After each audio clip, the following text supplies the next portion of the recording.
Dan and Cory here, welcoming you into Libservative. The great fundamental issue now before our people.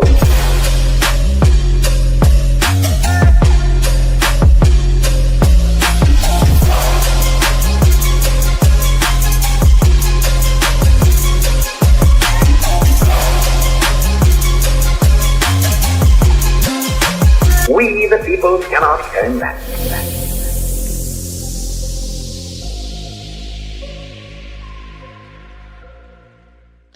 Yeah, welcome in to another rousing rendition of Libservative, intellectual idiots fostering political and cultural literacy, and also the world's smartest podcast. And Clearly, just a disclaimer for the first time ever on this show, because I feel like we have to give it now. The opinions expressed on this show are the opinions of the hosts and guests alone, and not necessarily the opinions of Libservative. Bella Body Snatcher on the ones and twos. He, as always, is Cory Walsh. Dad, it sounds like there's some sort of legal battle. Nah, no legal battles. We're good. Yeah, everything's fine. Moving on. We swore we weren't going to say that, but here we are. And I'm Dan Griffin. Say what? I don't even know what you're talking about. And I'm Cory Walsh. He's Dan Griffin. We're already off a little to bit great start. We're already half in the bag, and it's 8:33 p.m. on a wonderful Thursday. I keep thinking it's Wednesday because that's when we you know what? And record. we can let the audience in on what we were talking about before the show. We're trying to talk about what constitutes a truck, because I myself am getting a Ford Maverick, and Dan, who owns a goddamn Silverado, thinks that my truck isn't going to be a truck, even though they virtually have the same fucking size engine. Can I give my opinion? God, we sound like this is a manosphere podcast. Welcome to Libservative. Our opinions of trucks aren't reflective of what Libservative. My opinion of a truck is it can't be unibody. It's got to be a dual body. A Maverick is a SUV with a truck bed on it. It's the same as a Santa Cruz. Yeah, you know what? You're right. It is a unibody, isn't it? It is a unibody. Like, not really a truck. Like I subconsciously knew that, but I just didn't think about it like that. Yeah, it's okay. I don't give a shit, dude. I needed a one car. day you'll be a man. Okay, I mean, am I more of a man or am I less than a man? I'm going from a goddamn 2010 Ford Fusion. I like Ford Fusion's probably got a bigger engine in it. No, my Ford Fusion has a 4-cylinder in it as well. But is it not a 2.6? 2.4 maybe? We are not car guys. At least I'm not. I think it is the 2.4. I think it's a 2.4. It's bigger. 2.4 4-cylinder. Well, yeah, but the 2.0 liters have a turbo. There's a car guy listening to this right now that just turned off the podcast. Nah, we're talking cars. Yes. No, my Fusion had the 2.4 right, but the Maverick's gonna have a turbo and it's all-wheel drive, so it's gonna be way quicker off the launch. It's not a slouch. It's not as fast as my Flex, but yeah. It'll be nice having a new car. Dude, I feel like I have imposter syndrome. Why? Because I've just been, we talked about it on the show a million times. I grew up poor. Yeah, big deal. You're getting a new car? You're getting your first new car? All of my cars have been like Craigslist Marketplace type shit, just hand me downs or just buying a car from a Donnie, you're out of your element. Yeah, it's exactly how I feel. And this is the first time I'm in there buying, in a dealership, buying a brand new car. And I'll tell you what, they treat you a hell of a lot nicer when you're buying a brand new car. Do you need anything? How you doing? I know I'm not involved in your sale. I work over in finance. I just wanted to come over and say, hey, how are you? And I'm on my phone, just double checking all the specs to make sure I do want this car. And I'm like, yeah, I'm good. They really want to make that sale. Yeah, they do. And you know what they also do? Which this part's annoying. Like I did all the legwork myself. I went and got love the loan hearing from my Cory's bank. first experience in a dealership as a new car buyer. This is fantastic. This is what's annoying to me. It's like I already did the legwork. And I went to my bank. I got pre-approved. The loan is written up. You know what I mean? It's just I just need to have the VIN, have the car, purchase agreement, proof of insurance, da da da da da. And then my bank writes me there. I give them the check. They give me the car. Dude, they are so incessant and so goddamn pushy on using one of their people because they're like, oh yeah, but we have the preferred loans. We really just want to run your shit, and da da da. And I was pushing at them on it really long. But then when they were like, well, you could do like 5 credit checks before your credit takes a hit.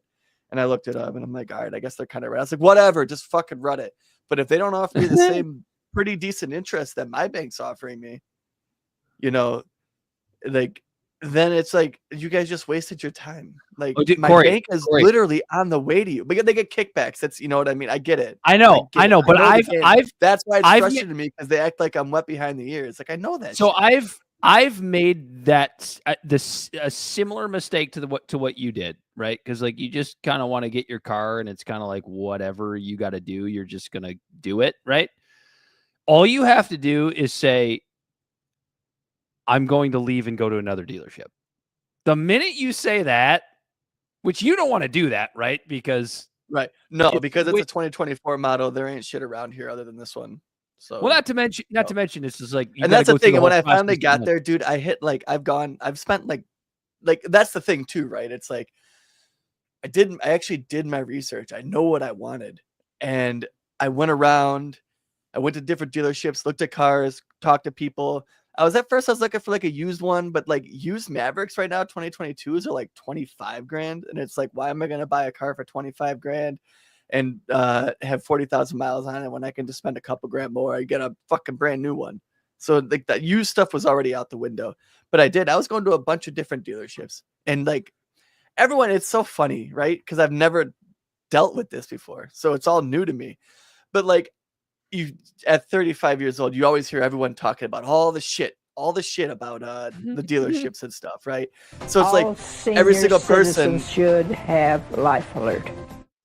Every single person I walk up to, it's already I'm sus. I'm like, all right, what are you doing here? What's going on?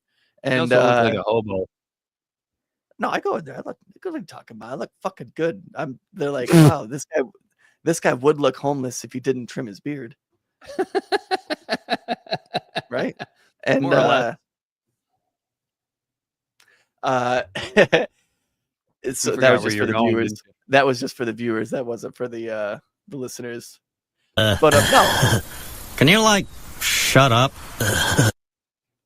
So it's like it's just you realize that everyone has their own little pitch and their own little spiel. This one, the last one, I just made it so fucking easy for him because like I looked at the price, I looked at all the comparable prices. Like I literally sit in the parking lot looking like a creep, checking the price, checking the mileage, checking every car with that specifics on all the different apps of like what their comparable price is within like 75 miles. Corey's in there looking at the Kelly Blue Book prices, all of it. 100%. Yeah, no, I better do my research. And so I find this car. I find the car that I want. So when I get in there, it's like, and I know it's new, like you can't negotiate new prices really. And on top of that, right now, Ford is offering, this is a free fucking advertisement for Ford. Wow. Ford is offering the employee A plan to like anyone who goes in to get a car. So like, and then I get a student loan discount, and then, and all that type of shit. So I know I'm already getting what I would be sitting in there trying to like act like I'm fucking Trump with the new deal, like negotiating a price. Like the price I'm getting is already discounted or whatever. So it's like, whatever. I went in there. It's like, I'm interested in this car. I really like it. They let me drive it. And then I'm like, I really like it. So I went in. I was just like, yeah, I want You've done a hell of a lousy job. And it's like, obviously they're like, all right, yeah, fine. That's fucking cool. It's like, I know you guys are giving me a good deal. I know all that, like whatever. But this incessant thing to like try to fucking push me into getting a loan through one of their people, and and it's like, I'm not stupid. You guys are getting some sort of kickback from that. Mm-hmm.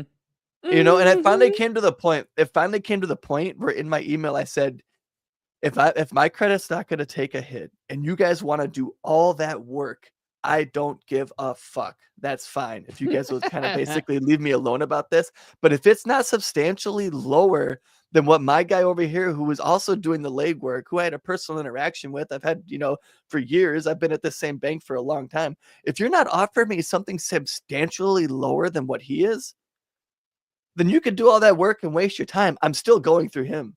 I don't mind stopping at the bank and picking up the check. I'll be giddy. I'll be in there like a fucking flat-chested girl that got asked to prom.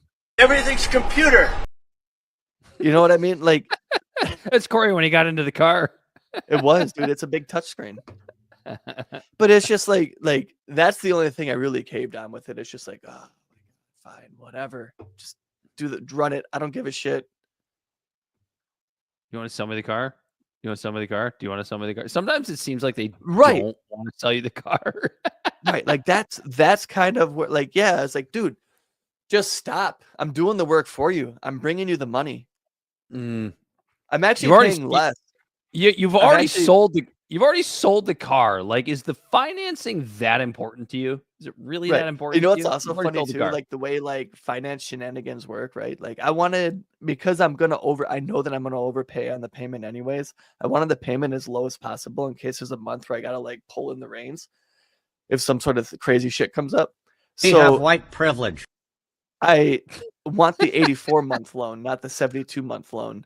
And so I have to put less down on the 80 for it to have the loan bigger to get 84 months versus 72, which is not really annoying because what I'm gonna fucking do as soon as like I get, because like I'm doing it through my bank and it's gonna show up on my app.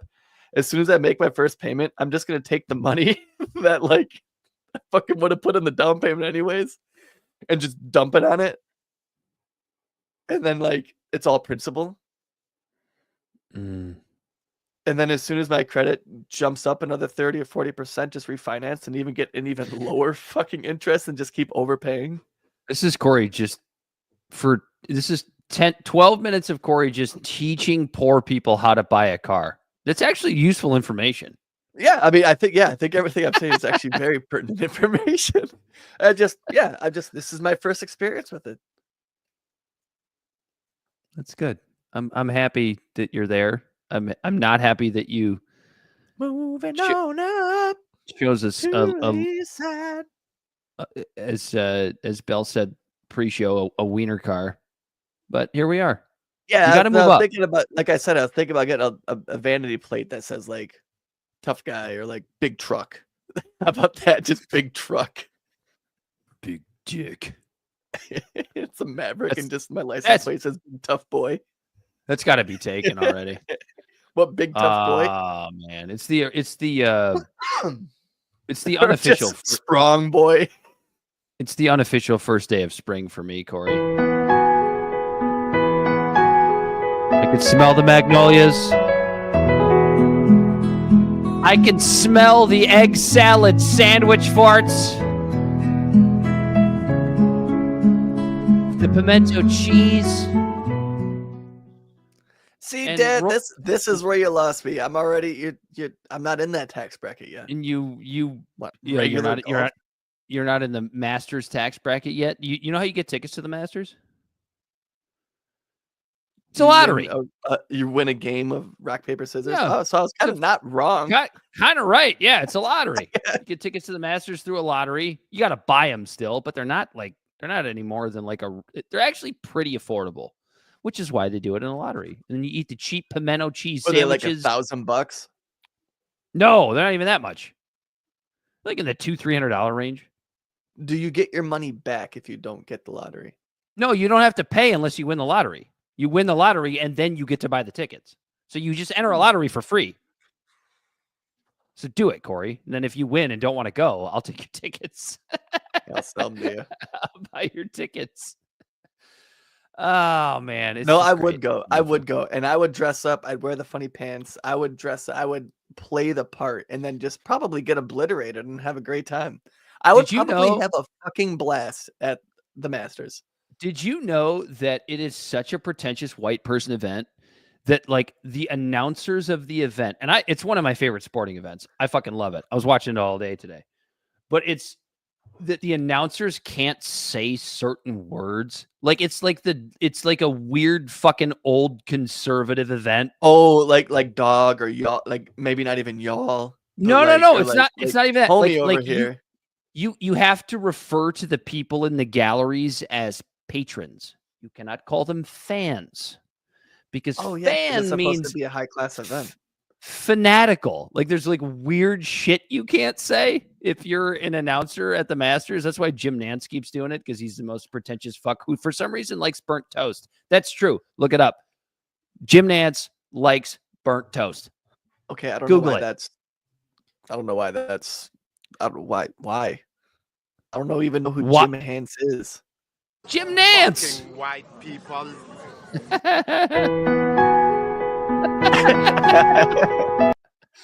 Well, the unofficial first day of spring brings in a lot of interesting news today, Corey. We actually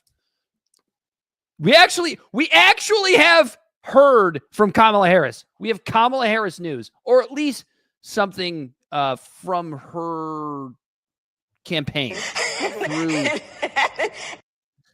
at least something from her campaign through a reporter that is quite interesting. We got Dave Smith going up against Douglas Murray on Joe Rogan, which I haven't heard yet, but I've seen clips and it's going to be goddamn fantastic. I'm going to listen to every word on the edge of my seat. We had protests over the weekend, and I am going to give my honest to God opinion on protests that I don't think anybody's heard on this show before, but I know there's a lot of people who agree with me. There have to be a lot of people who agree with me on that. Trump pulling the chair for Bibi, Iran negotiations going Saturday, and that's and maybe some other stuff. Doesn't really matter. But let's start with Kamala Harris, because this is great. We've finally heard from Kamala Harris. She has come she has come out of her shell through a reporter. Bell's got the video. Bell, you got the video ready for us? This was pulled from TMZ Live. I don't know if it's yesterday. Was it yesterday? It doesn't matter. In the recent days, where author and journalist Amy is it Parnes or Parnas? I don't really care. Joined TMZ Live for an inside look at the Harris campaign from start to finish, telling us when Trump was declared the winner, Kamala was in absolute shock at her Naval Observatory residence. What's going on? I don't know. Brandon's down in the queue frantically going. Oh, no, because there's an ad playing. It's a commercial, man. Yeah, wait for the ad. Wait for the ad. The ad will. That's why there we go. Now hit pause. Yeah. now you can Come throw it up on there. now. But okay, you know what? This is a learning experience. Kind of Radio 3 well, pre-show it wasn't. But now, Brando, there wasn't an ad at first. It was her. She was like, and I was like, pause. That's really weird. It usually just plays the ad. When you send me the links, I open, whatever. Let's play the video. We also just learned that if Bell's going like this, if it's something detrimental, he'll probably throw it in the private chat. If he's going like this, he means filibuster. But Bell, we need to come up with a new sign instead of Did you one of waving these. your I said, hands like your house is on fire. Just 1 minute. I'm not looking. I'm looking up. Go ahead and roll it, Bell. This is great. I love what Amy Parnes has to say. Please don't be another ad. We can't hear anything, Bell. Now, so that is strictly on Bell. The fact that she was there we go. There we go. We got it. The people that you spoke to described almost blindsided by losing the election. It made me feel like, all right, she's gonna be gun shy to jump into another campaign. The thing that we report in this book that is fascinating to me, I mean, I didn't even know this going into it, but they really a little bit of a five head going on there, by the way. Find out, and we take you inside her house at the Naval Observatory where she is that beer night. Chin, And she is chin the without size of a words. potato. She can't Woof. express, she asks her aides if they're prepared to do a recount, if they're sure that they've actually lost. And, Tim Walz, at the same time, we take you inside his hotel room at the Mayflower in Washington, and he has the same exact reaction. You also take us inside the room in Humble this knucklehead. crazy, we've never seen this before experience we all went through of President Biden dropping out and then Kamala Harris's move to try to consolidate the Democratic Party behind her as quickly as possible so there wouldn't be a competition. But somebody who was not It looks like he into rubbed that Vaseline idea on his was forehead. Barack Obama. She's got a always five sort head, of, as too. we report in the book, she's always tried to cozy up to him. She respects him quite a bit. She likes the aides that surrounded him and wanted to invite them to her parties at the Naval Observatory when she was vice president. And, she was really looking for his approval this time around and was really kind of underwhelmed by his support in the very end. She was really upset by the fact that he took several days to get behind her. She knew that he was working, he was trying to take the temperature of lawmakers because he was interested maybe in perhaps doing an open primary. Why do you and talk was that interested way? in that idea. And so there were some very hurt feelings on her part. I think the former House Speaker, Nancy Pelosi, she always felt like she couldn't, Harris couldn't win this election. And so she was also trying to look at other options. I think the former president, Obama, he was also looking for other options. He wasn't quite convinced that was the right Democratic ticket. They could have won this election. My co-author and I greatly believe that, but there were so many missteps along the way. And I think this, like our other books, like Shattered, which was a huge hit in 2016. So this is just an interview to sell a book. And gives you sort of a way to, or gives Democrats We have a white way privilege. to perfect what they, or do better next time, I should say. What? So what did this woman with the 5 head actually say? Here's what I took out of this. That all of the conservative, whatever you want to call them, folks on the right, folks on the pro-Trump side, I don't really give a shit what you label them, were saying about how Obama still runs the Democratic Party. That's kind of what I heard there. That Kamala Harris was so unable to get together a campaign on her own that she had to cuddle up to Barack Obama in order to get his approval. So like those weird conspiracy theories about like, actually, it's Obama that still runs the country the entire time that Joe Biden was in office, which is obviously ridiculous. Well, it's kind of funny, right? It's kind of funny, right? Because kind of gives it credence. Biden was in office, right? That's what I was just about to say. When Biden was in office, and all the Republicans were saying, "Well, we all know it's Obama running everything, anyways." You hear Clinton sometimes, but it's mostly Obama, and obviously that's fucking silly and it's funny. But then the Democrats turn around and go, "Well, our campaign lost because we didn't cozy up to Obama enough." I mean, this is just what Amy Parnez is saying, but she's clearly somebody who is of Democratic Party ilk. We heard her at the end of that little statement there, trying to sell another book. Here's what's frustrating me about that too: is the Democrats, without saying it out loud, do cling on to Obama. They like pulling him out.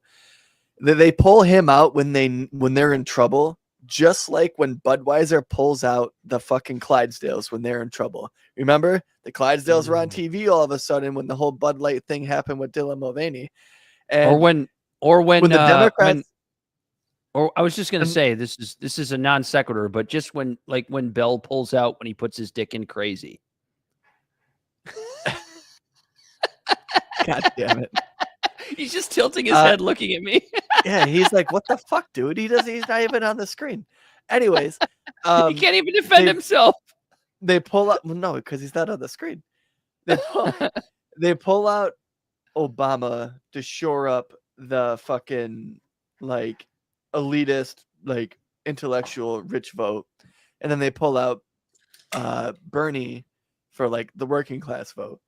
But Obama is still the one, like, is, you know, like kind of at the top in the whole party, allegedly, according to her, unless you ask them from the Republican standpoint, and then they go, "You're a conspiracy theorist." And that's what's the actual problem with the fucking party, right? You know, they turn their back on the working class. They try to bring them in because like the Republican option is obviously no worse when it comes to someone in the working class. They insult us in an attempt to gaslight us, and we will not stand for it. Except she will. She'll stand for it. That's literally what she did. Corey, the other problem with the party is with the Democratic Party is exactly what what's her name?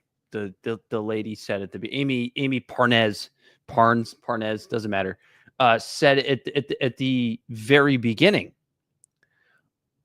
when she just talks about how Kamala Harris and Tim Walz were just so shocked, just so dismayed and shocked that they lost this election, as to where people like you and me and Bell and most of America, and by most I just mean like obviously everybody that voted for Trump and then most independents.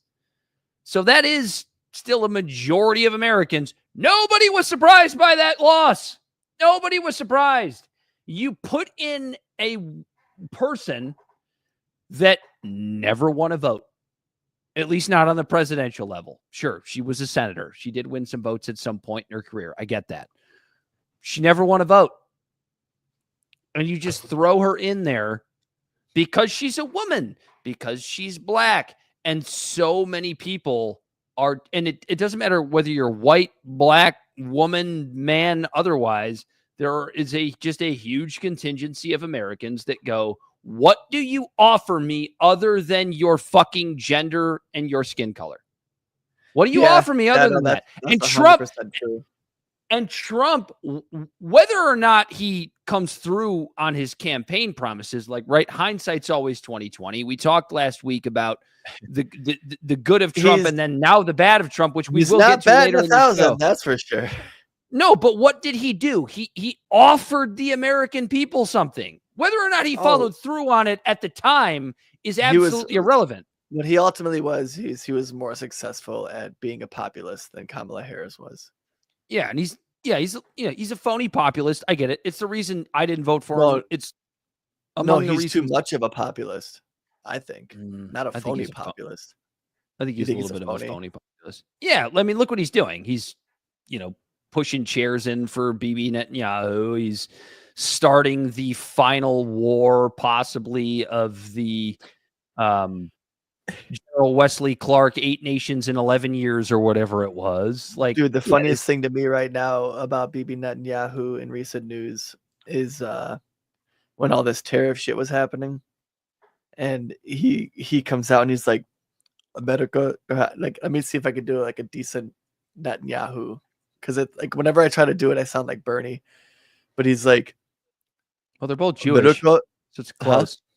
I said they're both Jewish, so America. He's like, America and Israel have a very, very deep relationship with trade, and I really believe that Israel is a country that believes in free trade, and we will not be putting any tariffs on the United States. And then Trump is like, that wasn't terrible. You did not morph into Bernie in that impression. That was not the worst BB impression. I really focused on doing it. Yeah, it's just really, really deep. And he tries to really over-articulate his words. That's more Bernie. Yeah. No, you trust your mother every night to anyway, fix your Hot Pockets and make sure your Game Boy is turned on. I bring that up, though, because he says that, right? And he's like, yeah, we're going to go free trade with no tariffs on any American goods. And then Trump comes back with, yeah, well, we're still going to keep tariffs on Israel. We do a lot for them.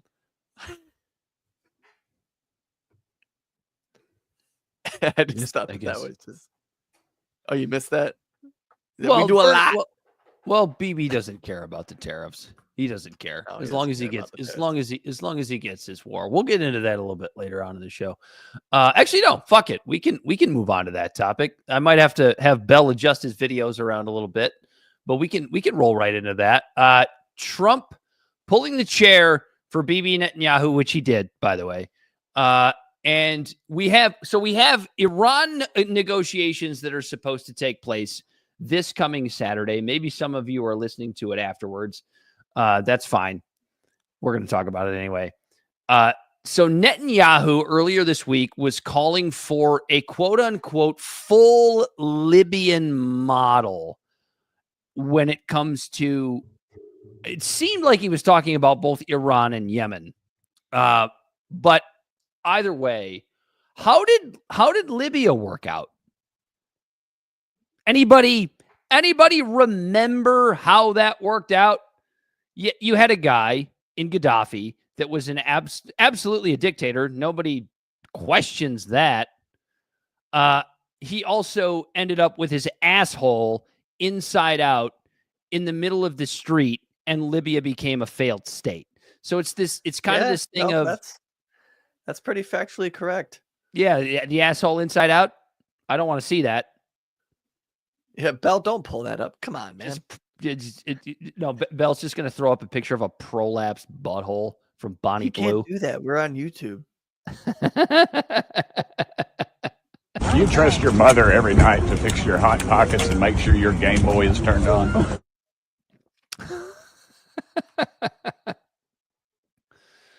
I lost track of my notes here. Yeah, so I have a prediction to make here. Because I don't want to make the same mistake that we made back in late 2021, early 2022, where you and I both sat right here on this show in different rooms. You were in a different room. I was in a different room. Yeah, our first episode was June 28th, 2021. It was copyrighted, Dad. I lived in a totally different house. Yeah, just so everybody knows, it was copyrighted for that date. I was in a totally different room of my house. And so we sat here on this show and said there's no way Putin is going to invade Ukraine. Yeah, we did say that. I'm not making that mistake again.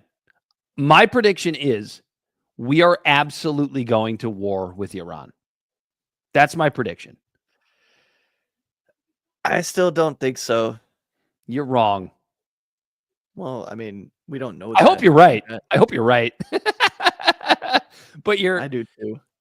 I mean, here's why I think you're wrong, but I hope you're right. Is we have seen, according to reporting from Ken Klippenstein and others, movement of U.S. assets ahead of these Ukraine talks all throughout the Middle East that we have not seen ever. I believe that even includes the Iraq War and the Afghan War. We have a record number of B-52 bombers headed into the Indian Ocean. We're talking about record numbers here. Now, you can say, because I can already hear the Trump defenders. I can hear them in my ears. I can hear them in my nutsack. I can already hear them saying, it's just a ploy. It's just a tactic. It's just a tactic to get Iran to do what he wants to do. And we talked about this just last week, Cory, about how I don't mind when Trump is bluffing when he's trying to quote unquote own the libs. You know, the shit that kind of like doesn't start World War III. Kind of fine with that. In fact, in some ways, I kind of enjoy it. It's fun. He does it with everything, though. I mean, look at the terrorists right now. Like the way he's just, they're coming to me. They're groveling. They want to change. They're saying, please lower your tariffs on us. It's like, dude, shut the fuck up. You already have our economy. You already have our economy on saucer plates, like spinning on sticks up in the air while you're riding a unicycle. Shut the fuck up. And some would argue that it was done on purpose to have a massive dip so that his corporate buddies can buy, and now the market is stabilized. That is 100% a possibility. Yeah, it's definitely not a conspiracy theory. No. Especially when the liberals do it. Well, that's true. It's definitely it definitely is a conspiracy theory when the liberals do it. No, but they've never done no, anything no. that blatant. I'm not gonna lie. The right is so wrapped up in their own world of trying to fight woke that they don't even see past. They don't see the forest through the trees. That they don't even realize, and then I don't even think they want to admit it.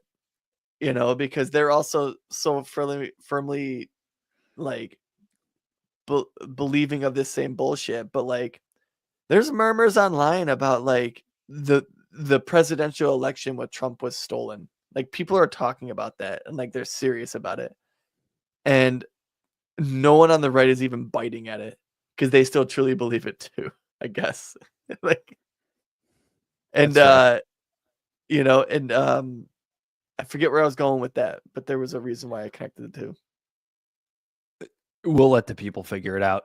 It doesn't matter. We're a little bit. We're like half in the bag. It's all good. Speak for yourself.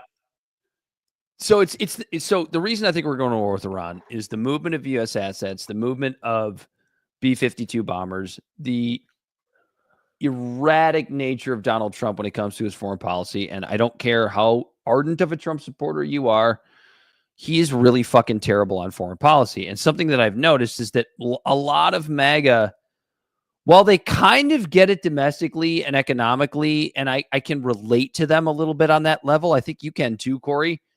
On foreign policy, I just can't. Like, I just don't get it, because they'll be the first people that will quote Lindsey Graham, because Donald Trump will quote Lindsey Graham. In fact, Lindsey Graham had a tweet 2 days ago. Yeah, Lindsey Graham, I don't like him because if he had as much power as Dick Cheney, he would be just as bad, if not worse. You want to hear Lindsey Graham's quote from Tuesday as we sit here on a Thursday? So Lindsey Graham tweeted, any diplomatic solution regarding hold on, I have to read this like Lindsey Graham. Hold on. Let me get into my Lindsey Graham for just a second. Any diplomatic solution regarding Iran's nuclear program must recognize Iran's decades of cheating, the regime's barbaric nature, and its open commitment to destroying the state of Israel. I also completely agree with Prime Minister Netanyahu that it must include the total dismantling of Iran's nuclear infrastructure and include not only U.S. but worldwide supervision. I fear anything less could be a catastrophic mistake. Now, just reading it like that makes me believe that Lindsey Graham did not write that tweet. You see the utter neocon in that? You needed to add more sass. Did I? I just want those minerals. All I want is minerals. Iran's got minerals. Let's go get the minerals. There you go. It's not like a gay Larry the Cable Guy. But as we know, Lindsey Graham is absolutely a closeted homosexual. 100%. I think so. Again, the opinions on this show are not necessarily the opinions of Libservative. He's the first one that's not only in a cabinet, but also in a closet. I heard that joke on something recently. It was a good one. I think it was on Kill Tony. I was going to say, that kind of sounds like a Tim Dillon joke, but Kill Tony's close enough. So I completely agree with Prime Minister Netanyahu that it must include the total dismantling of Iran's nuclear infrastructure, because that's what they do, right? So the neocons, this is the same thing they did with Saddam in 2003. They just use the word nuclear, or as George W. Bush said it, nuclear, over and over again, because nuclear is kind of a scary word if you don't have any context for it, right? It can't possibly be that Iran is utilizing enriched uranium in their reserves for nuclear power. Can't possibly be that. It can't possibly be our intelligence communities have already stated Iran does not have nuclear weapons. They don't have nuclear weapons. How is this any different? But they're 5 years away from a nuclear weapon. They're always 5 years away from a nuclear weapon. Since 1992, they've been 5 years away from a nuclear weapon. You were just saying that to bait me, weren't you? Yeah, it was. They're always 5 years away from a nuclear weapon. It's the same playbook from 2003. And I'm starting to get, I don't remember who I heard say this. Maybe it was it Sagar and Jetty? I don't know who it was. I wish I could give credit. I feel like I say that way too often on the show. But somebody that is around my age said something that I feel that's within that frame of folks that I thought was absolutely correct. Being like a 36-year-old millennial, you finally start to get the sense of, oh shit, I've seen this before. You know what I mean, Cory? Like we're starting to see the like what sort of like the Ron Paul types and like the Rand Paul I think types. what it is that about. Like 36, you know, it's the I've seen this before, but we're the first generation before any other generation that can go like grab their phone and be like, and then Google it, look it up, and then right. see it again without being gaslit because not everyone else remembered it. And you're like, wait, no, this happened before. And everyone's like, maybe I don't really remember, you know, like, but now it's like, no, I can literally pull this up. Yeah, because we have seen pretty this wild. Before. This is no different than the shit pulled in 2003 that they pulled with Saddam Hussein. Saddam Hussein was part of the organizing group of 9/11. He was working with Al Qaeda. We have to go get Saddam. He has weapons of mass destruction. Like they're literally using the same playbook. They're literally using the same playbook with Iran. And then when you tie that in with the ha-ha joke that George W. Bush made when he was talking about his conversation with General Wesley Clark, and General Wesley Clark also himself saying similar things about whatever, I don't even remember the numbers because I don't have them in front of me, but whatever it was, 7 nations in 11 years. When they talked about toppling Libya, Syria, Iraq, I don't remember who the others were, but it all ended with Iran. And Iran is the only domino that has not fallen. So when I sit here on this show, I think it was 5 countries in 7 years. Whatever it was. Whatever the number was. And all I know is that Iran is the only country that has not fallen. So am I crazy to sit here and guarantee that we are going to war with Iran, given Trump's foreign policy track record? I know you don't think we are, but I'll be the one to make the call because I'll be you can make the call. You can make that call, but no, I hope I'm wrong.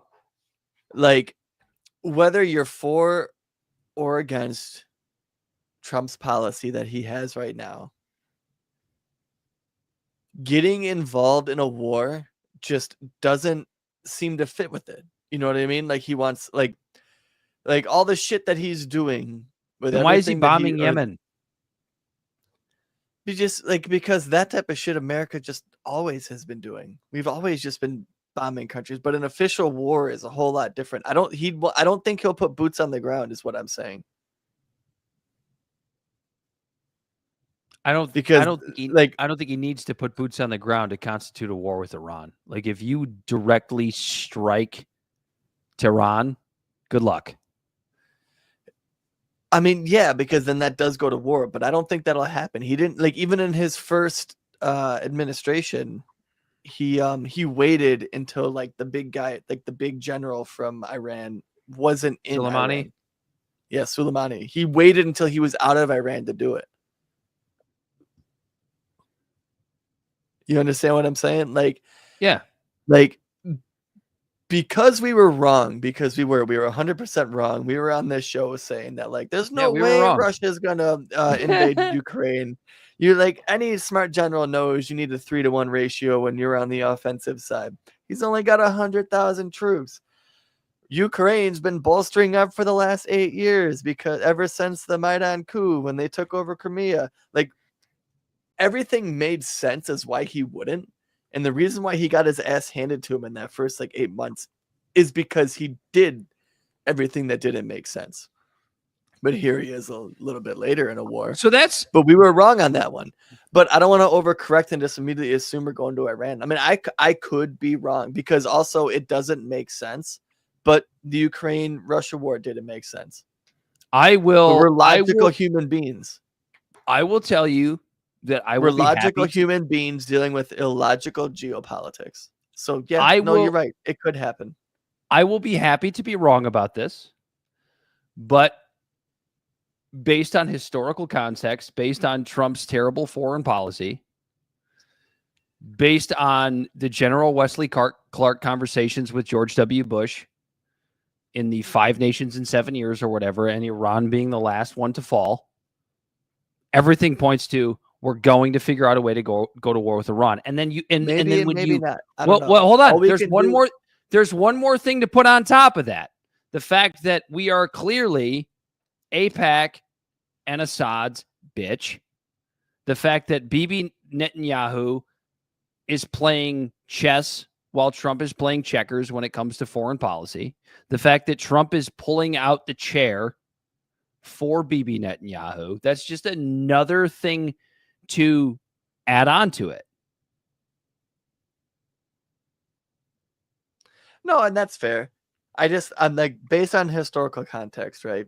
And like, again, I think Trump's foreign policy is trash.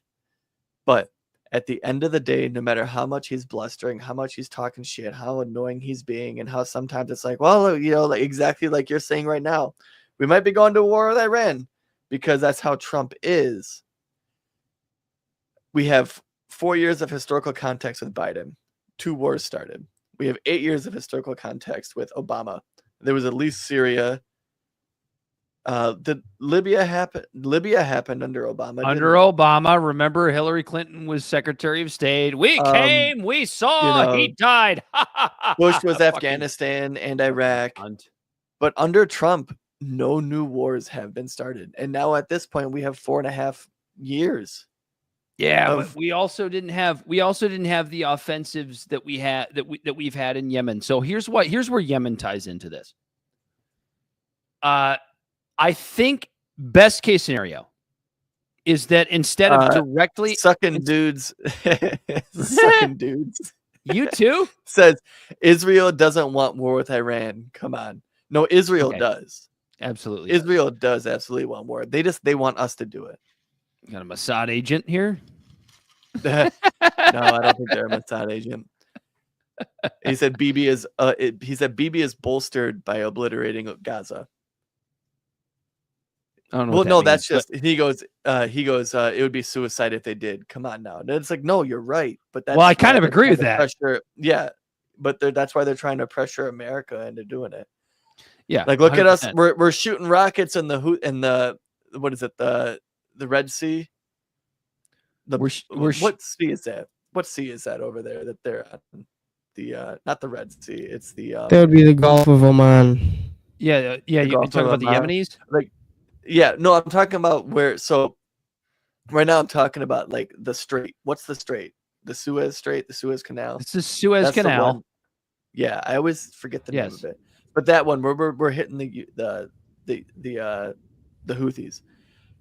Only 3% of trade from America goes through there. Like, we're over there bombing them and stuff, like strictly for Israel and Europe. We're not bombing the Houthis for our own good. Like, let me add some extra context. So we would go to war. So what I'm saying is, based on just that fact, like, if Iran pressured a war and like Israel and Iran went to war, that's we would be doing like Israel. What I'm getting back to is Israel does want war with Iran. They just want America to do it and not them. They want because Iran, they would get obliterated. They want Iran knocked off the face of the earth. But I have a best case scenario just in case we don't actually go to war with Iran. I think the best. I think. Whoa, dude slid in from nowhere to give us geography lessons. He's talking about Bell. That's what Bell does. That's Bell. Welcome, Bell, the body snatcher, to the show. I think the backup idea here is if you don't go to war directly with Iran, is that you just conduct this war with Iran through another proxy war with Yemen. And that has essentially already started. And that, again, is kind of like a silver medal, I guess, if you had to put it, I guess to put it that way, it's kind of a silver medal for Bibi Netanyahu. So the Houthis. Yes. So the Houthis have basically done everything that they were said that they said they would do in a peace agreement so far. Right? When a not a peace agreement, but a ceasefire went through, what happened? What did the Houthis do? They stopped bombing. They stopped bombing. They stopped bombing. When did they start bombing again? When the Israelis went against the peace agreement. So, like, yeah, if you're asking me to trust Israel or the Houthis at this point, which side throughout this entire conflict has actually done what they said they were going to do? Well, I guess how long, like, yeah, if you want to go back, like, 6 months, 8 months or whatever, then yeah, right now the Houthis are sticking, they stuck to the current ceasefire better than Israel did. But if you go back on a long enough timeline, both sides is constantly breaking ceasefires. And they're both constantly fucking over the other one and like fucking with each other. And it's like, whatever. Where I'm basically at is America needs to stop funding this bullshit. Correct. Get the fuck out of there. Like, make this Israel's problem. Like, if Israel really wants to fight a war with Iran, stop subsidizing them. Stop subsidizing them. They force them to fight this war on their own. But Bibi plays chess. Yeah, I bet you Israel stops barking as loud if all of a sudden America cuts funding to that shit. But I bet you there's a little bit more peace. Cory, how do American politicians get elected without AIPAC money? That's the problem. Yeah. And there you go. Follow the money, kids. Follow the money. And it's insane how just talking geopolitics about any country is like fine, but then you feel like you have to tread on water, certainly when you're talking geopolitics with Israel. I don't. You do. That's fine. I don't. Well, Not it's because anymore. like it just it always has this. I've been called an undertone. anti-Semite so many times that I just don't care anymore. Yeah, it just whatever. If you criticize Israel, and like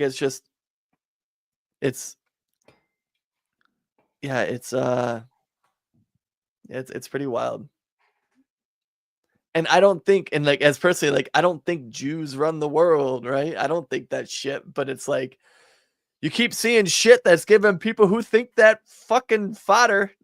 like when is give me one other example of America like coming after people for using free speech because they talk about a certain country's geopolitical decisions. No, yeah, you can. Like you can get in, you can like, and like you can get into the nitty gritty of like, well, they're a green card holder. Well, they weren't here as a legal citizen. You have people in our country who are here when the 14th Amendment says any person under the jurisdiction of America will have the same rights as anyone else when it comes to the Constitution. You have any of these people, and that's said after a semicolon in the 14th Amendment. You have these people here, and they might not be American citizens, but they're literally being deported from our country for words when the First Amendment is supposed to protect freedom of speech. And then all of a sudden you're starting to draw that weird line that has never been drawn before until right now because it includes a foreign country going, yeah, we don't like that. Yeah, you could almost make a case. I mean, not a First Amendment case, but you could almost make a case for like treasonous behavior against your own nation if you were speaking out against your own behavior nation. against a different nation. And I promise you can say they were breaking windows and they had evidence of these people breaking windows or vandalizing, because then you have a case, right? But we don't even know what the case is because due process. I'm not even asking to give these people a free pass to say what they want like we do. Like there might be stipulations based on precedents where these people don't have the same like rights to the Constitution that we do. but they're not even getting due process to prove that. That's my problem, is like the due process part. Like if you go to court, you get a jury, you get this person and they're like, yeah, this guy's a piece of shit, we want him out of here. And then 12 people are like, yeah, he sounds like a piece of shit based on the evidence. That's one thing. But some autocracy to decide that this person needs to be kicked out. Well, I don't like that. And I don't think our founding fathers would either. You can shit on the United States all you want. You can shit on any other nation all you want, just not the state of Israel. Just a question to ask yourself. What do you think about these Trump protests, Cory, that took place over the weekend? Because I have a deep held opinion on this. Because I think I did just spend a little bit of time shitting on Trump's foreign policy. I'm going to defend him a little bit here. That's what we do on this show. Actually, it's not really defending him. But the protests, fundamentally, you know me, I am a 100% free speech, like First Amendment absolutist. Like you can go out there and you can protest whatever you want. I mean, obviously, once it turns into rioting or vandalizing, then you're breaking actual laws, and then there's a little bit of a different legal repercussions for it. But they were peaceful. They were peaceful. There was nothing happened. Yeah, nothing crazy happened. Because we would know. You know what I mean? We would know if anything crazy. Oh yeah. Like, Laura Ingraham and Jack Posobiec would tell us all about it if there was anything that happened over this past weekend. We would not have missed it.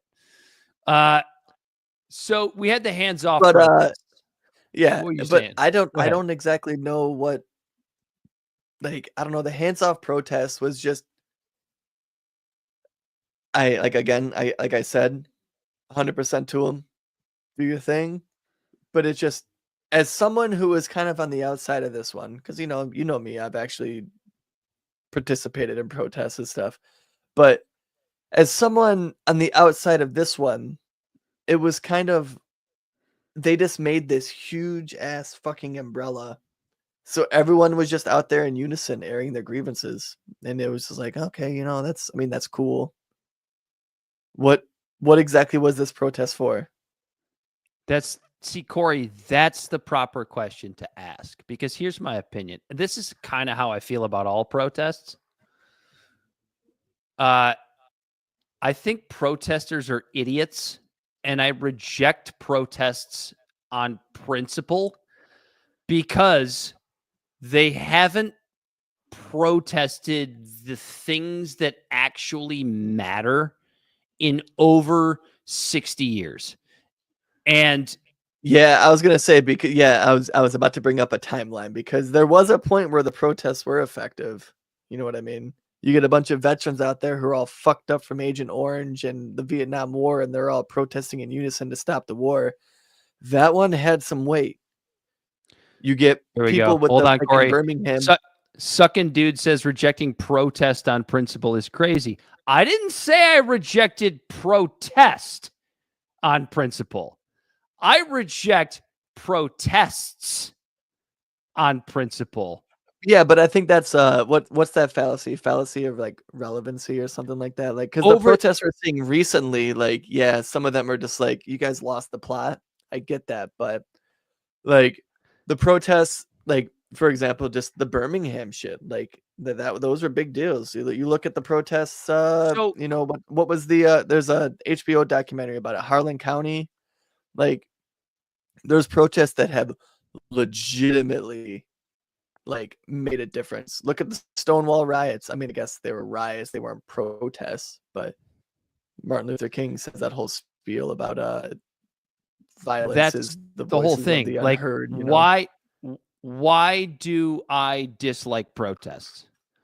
Because they block my traffic, brother, and they might try to scratch my Silverado.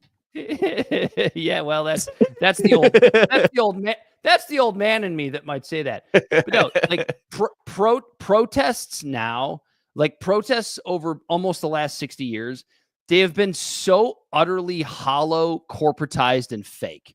Right? Okay, so now that right there is a legitimate argument, because I was about to bring up when they're commercialized and like sponsored by fucking big corporations and stuff Well, like that's that. what Yeah, this was. because I then mean, they're not this- organic. An organic this one- protest. This last week was funded by a huge chunk of it was funded by a woman named Carla Jurvetson, who is the ex-wife of Steve Jurvetson, who's a venture capitalist who is an early investor in Tesla and SpaceX, right? So where did she get her wealth from? And does she maybe have a little bit of a white savior complex on this? Because that goes back to what this protest was for. This protest was for, like, I don't know, Elon jumping into the books. Like, maybe you don't like that. I understand. Like, there's an argument to be made for why you don't like Elon trying to jump into the books and uncover fraud or whatever it is he says he's doing. Like, I get that.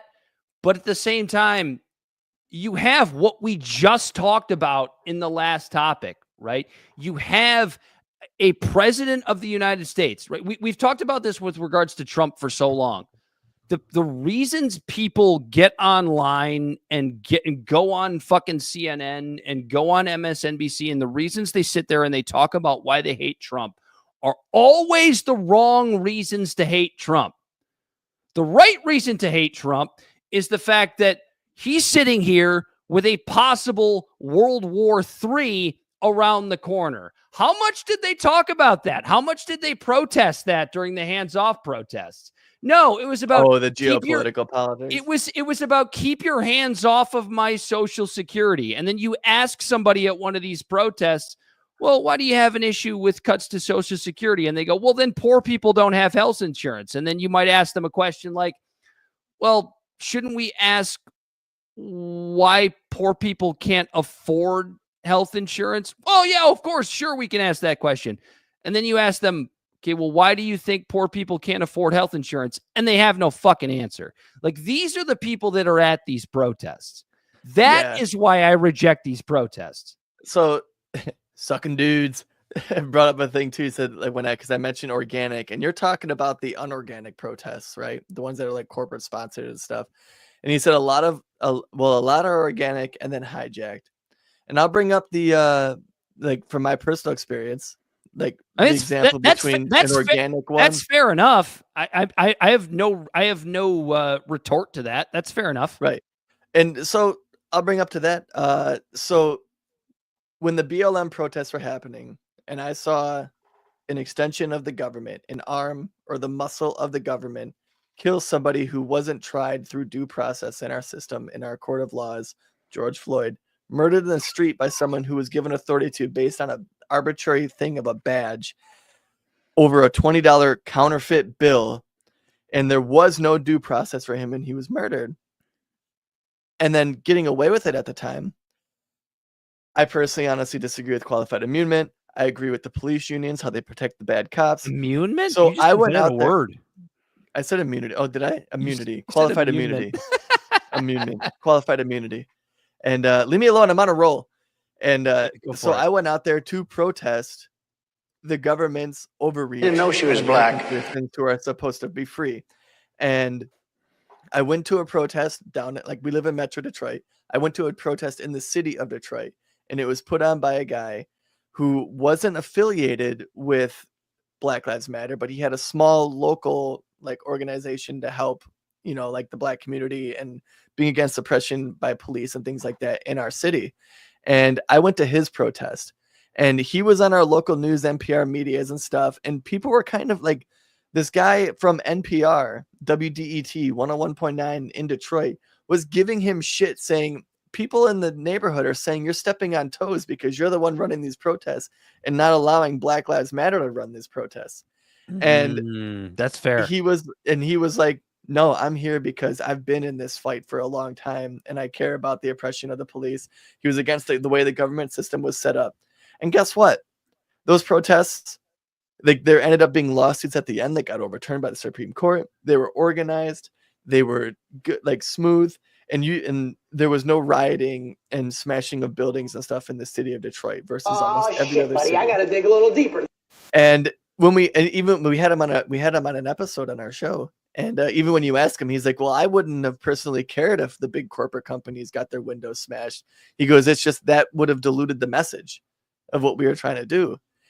And then the next weekend, I went to another protest in a demographically white upper middle class city in Metro Detroit. And it was run by people from BLM. And all the white people around this, and they closed the street down for it. And it wasn't like a disruption. Like they had and there were wine moms out there with their tumblers going, woo! Yeah, a shit ton of white people who weren't even participating in the protest itself. They just had their like fucking lawn chairs on the side of the road cheering people on as they were walking by. And the contrast of the two was absolutely insane, because in Detroit the cops were absolutely.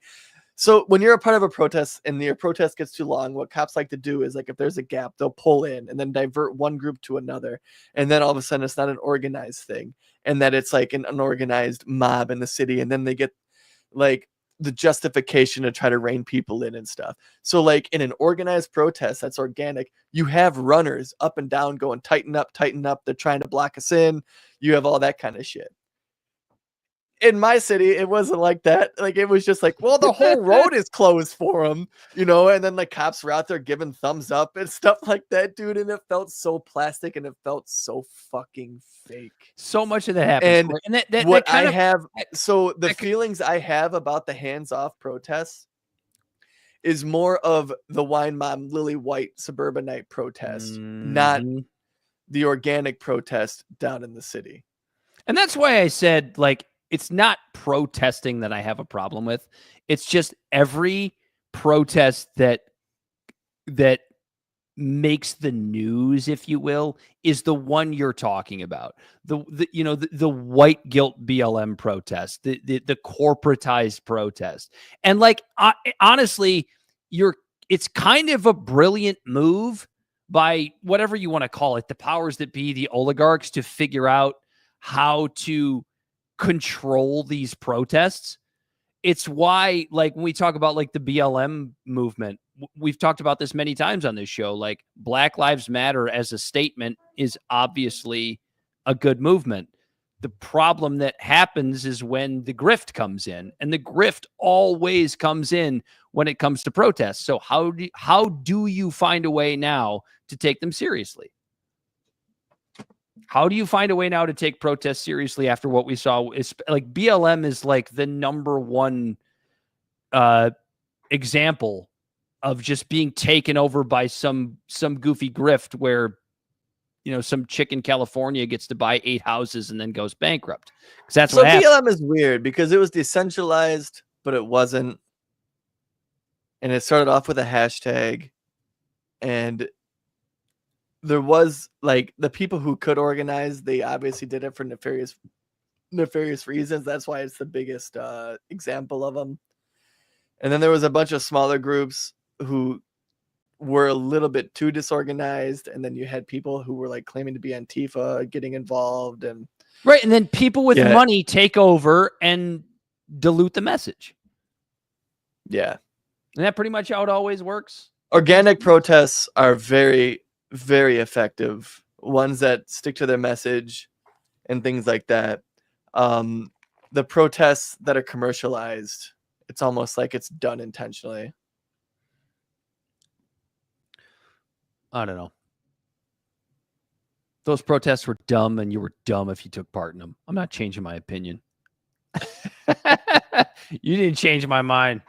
I mean, I was trying to get you guys to go down to the one in Detroit for like a week. Dude, it's like, dude, we don't even have to, like, I was like, dude, just go down there for the vibes. Like, go down there just to see what's up. Like, I remember I was like, would rather shove a bamboo shoot up my dick at a Nickelback concert than go to one of those protests. Dude, we missed an opportunity. I told you we had to pull out the fucking founding fathers costumes.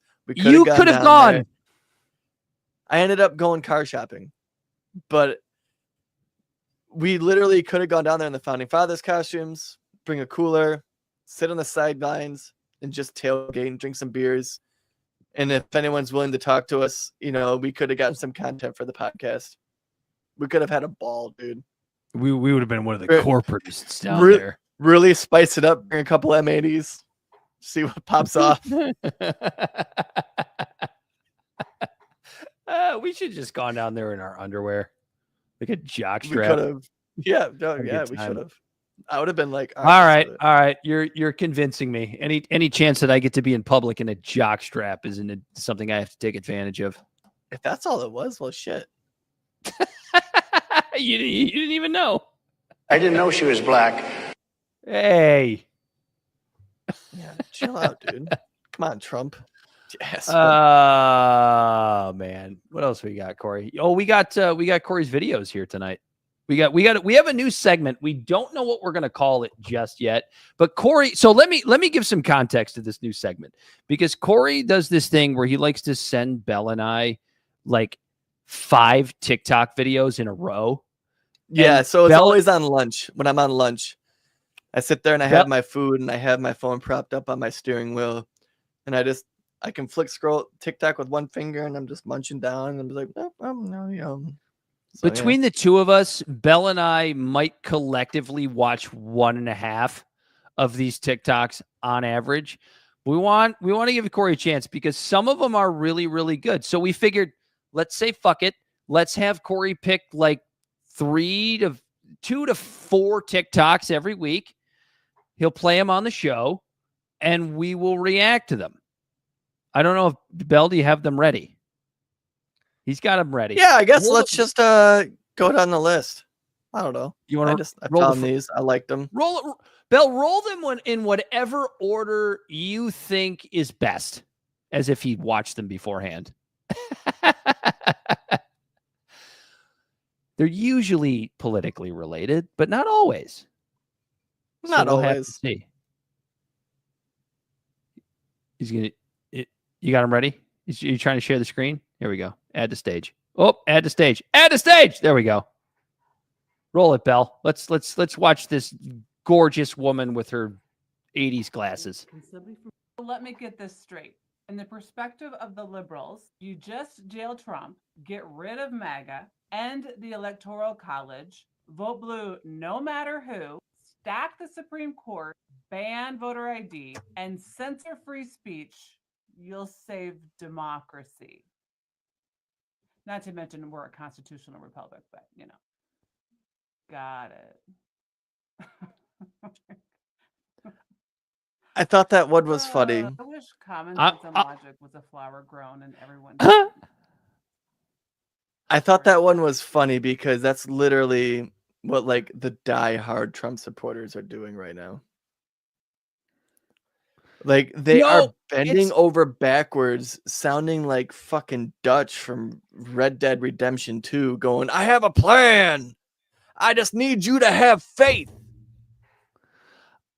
So it's interesting, right? Because she's not wrong, because that was essentially the entire platform for the Kamala Harris campaign. And I shouldn't even say the Kamala Harris campaign, but like the entire Democratic Party campaign, even when Biden was still in there and before he was forced out by Barack Obama and Hillary Clinton. It was just this whole thing of like, we got to censor speech. We got to, the whole Twitter files thing. We got to make sure that misinformation isn't there. Remember, they were going to hire that fucking, what was her name? Nina Jankowicz broad that was supposed to be the czar of misinformation or whatever. So like the things that she's saying is not wrong. And a huge reason for why so many people voted for Trump, that for some reason, the vote blue, no matter who people can't understand, was the weird fucking authoritarian shit like that. And then we sat here on this show and warned you all that there's a good chance that Trump is going to not be that much different. And now we're kind of in that space where he's not that much different. He's giving credence to everything that the Democrats were saying. I love it that we're at the point now where we can literally say, check the tapes. Because we can change the ranting and raving that we have going on about Trump is the same shit we were doing about Biden. Find where we were wrong. I challenge somebody to find where we were wrong. And if you do, we'll admit it. Because that's a precedence for you. Remember when we were bitching on this show about the fucking IRS and how Biden was bringing in 80,000 IRS fucking employees, and then he wanted to arm them with guns for some reason. 88,000. And we were talking shit about that, and a bunch of liberals were giving us shit, saying, "Well, they're gonna go after the rich." And then we brought back like articles from Reason that was like, "No, statistically, the IRS goes after poor people and middle class. And this is why right here, they could go after one rich person that might owe $1 million in taxes, that is going to litigate and fight for that $1 million for the next 5-6 years in court, or they could go after 1,000 people who only owe $1,000, who can't afford a lawyer, and literally sit there, open the book, shut the book, open the book, shut the book, and get that money, and get that tenfold versus the one millionaire who owes money. And that adding more people to the IRS with fucking guns is only going to make them exploit the poor more. And then we were called crazy because we have to tax the rich. Well, guess what's happening now? The fucking IRS is working with ICE based on tax documents to target immigrants. So good job. Good fucking job. What was the title of the episode a few weeks ago, Cory? Welcome the new boss. Same new or something. Yeah, welcome and the new boss, same as the old boss. Congratulations.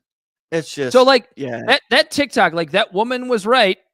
Like Democrats are authoritarians, but man, MAGA's not a whole lot better. And they're demonstrating that. Where do we go? Please run for president, Thomas Massey. Thomas Massey, I'm calling on you now. Please, for the love of God, run for president. Are you praying to Thomas Massey right now? I am praying to my Lord and Savior, Thomas Massey, to run for president of the United States. He would never win. He would never win, dude. He would never win. We are getting to a place. Well, here's why he wouldn't win. No, we aren't getting anywhere near to a place where Thomas Massey becomes president. I am going to tell you why he wouldn't win. He has as much of a chance of winning as Marjorie Taylor Greene. Cory, that's not even the reason.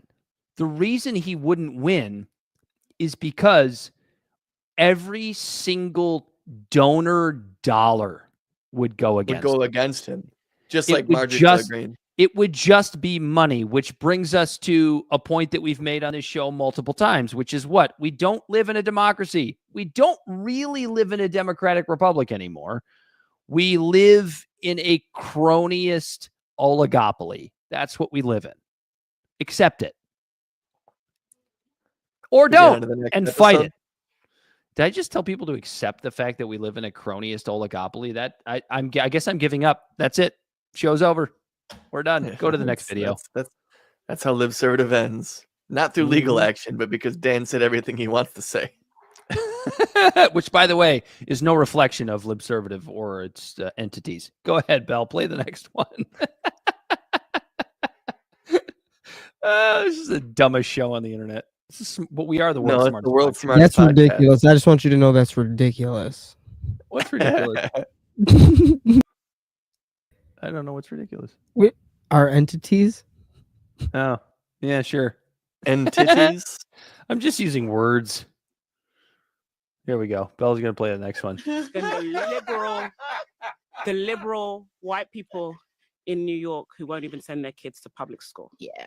Like just so fair. And the really subtle psychological warfare. It reminds me of the racism in England. You know, it's like so. Oh, it's taken on a lot of the contours of English class-based racism. Yeah, it's like it has, and I think for the same reason. Yeah, class became so important to the Democratic Party because they are trying to serve the interests of a donor class who has a lot of money. Yeah. While keeping the interests for their identity, we're progressive, we're liberals, aligned with working class. Poor people, look at Trevor Noah, like he's just figuring this out for the first time. Things, right? Think about who you have to be to have both of those things exist for you simultaneously. You got to be delusional in kind of the same way that English people are, who will tell me to my face, we don't have racism here. We do have class, but we don't have racism, as if these are two entirely distinct. But you have to believe that when you have this like really structured class system and a really monarchy. formal, that's right. And you have this really formal system of immigration, right?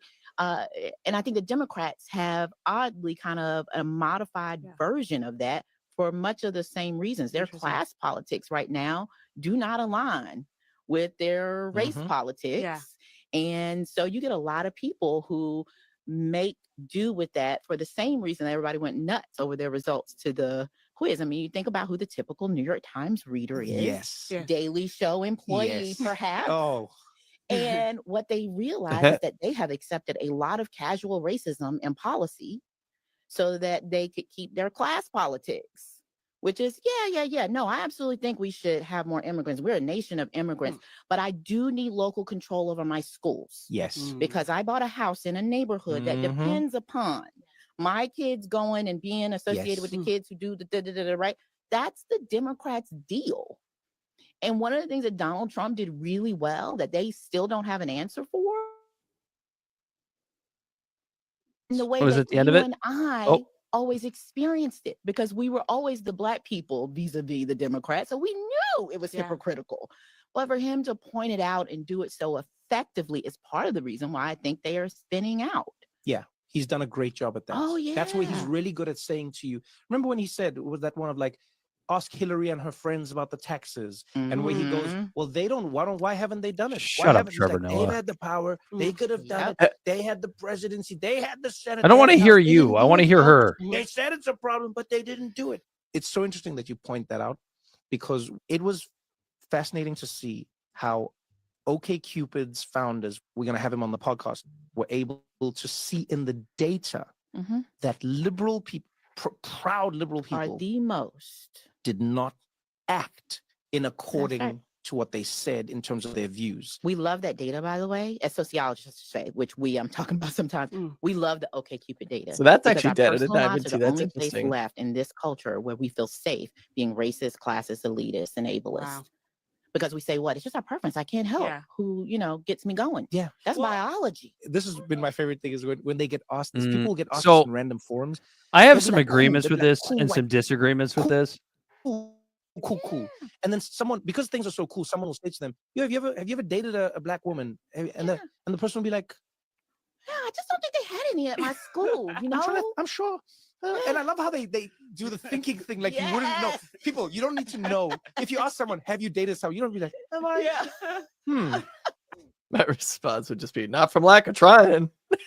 Yeah, so I have a huge amount of agreement with her on this, which is that like she's absolutely right about like where the Democratic Party has gotten it wrong forever, which is that their quote unquote class politics and their race politics don't align, where it's almost more racist when you're the white parent in Brooklyn that sends your kid to the private school instead of sending them to a public school, where it's the whole like suburban white mom thing that we've talked about for so long, where she'll sit in her house and get on Facebook and bitch about how racist the South is while she's never like met a Black person from the hood in her life.